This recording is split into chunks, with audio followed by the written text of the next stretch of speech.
1955 August 22న Konidela Venkatrao గారు అంజనీదేవి గార్ల పుణ్య గర్భాన జన్మించిన కారణజన్ముడు కొణిదల శివశంకర్ వరప్రసాద్. అదే మన మెగాస్టార్ డాక్టర్ పద్మభూషణ్ చిరంజీవి గారు వెండి తెరపై ఆవిష్కరించిన నట శిఖరం. పునాదిరాళ్లు చిత్రంతో తన నట జీవితానికి పునాది వేసుకుని స్వయం కృషితో మగధీరుడిగా నిరూపించుకొని ప్రతి ఛాలెంజ్ ని ఎదుర్కొంటూ విజేతగా నిలిచిన సుప్రీం స్టార్.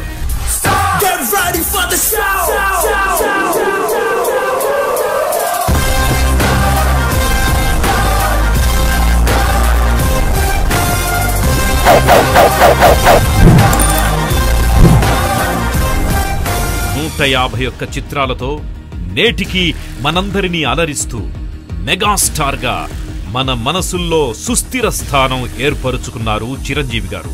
వెండి తెరపై మెరుపు వేగంతో డాన్సులు చేసి ఇండియన్ సినిమాలకి తన మార్కెంటో చూపించారు.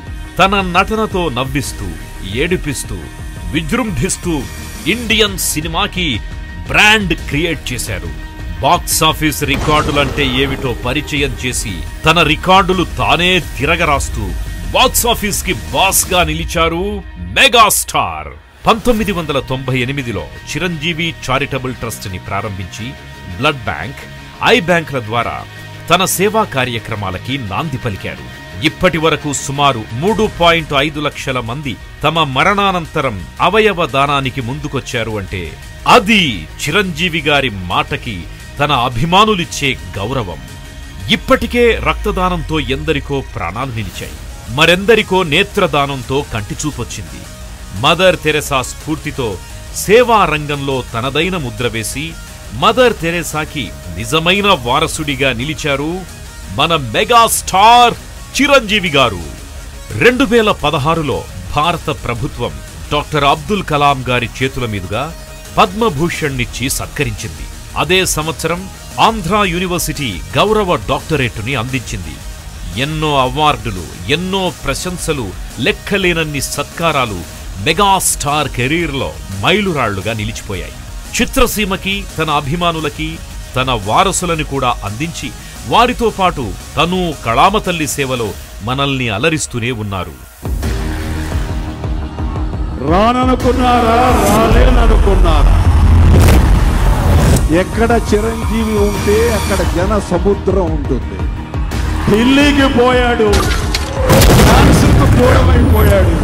అతనిలాగా ఎవరు డాన్స్ చేసేవాళ్ళు లేదు. Chiranjeevi sir always my favourite. He is an all rounder in the main stream cinema. హస్తినాపురానికి పోయాడు, హాస్యానికి దూరం అయిపోయాడు. ఈ మధ్య కాలంలో మా మధ్య లేడు, అందుకని మాసుకు దూరం అయిపోయాడు అనుకుంటున్నారేమో. అదే మాసు, అదే race. The king of cinema of this country.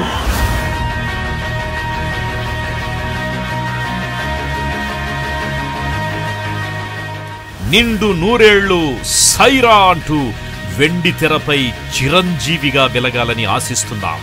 జై చిరంజీవ.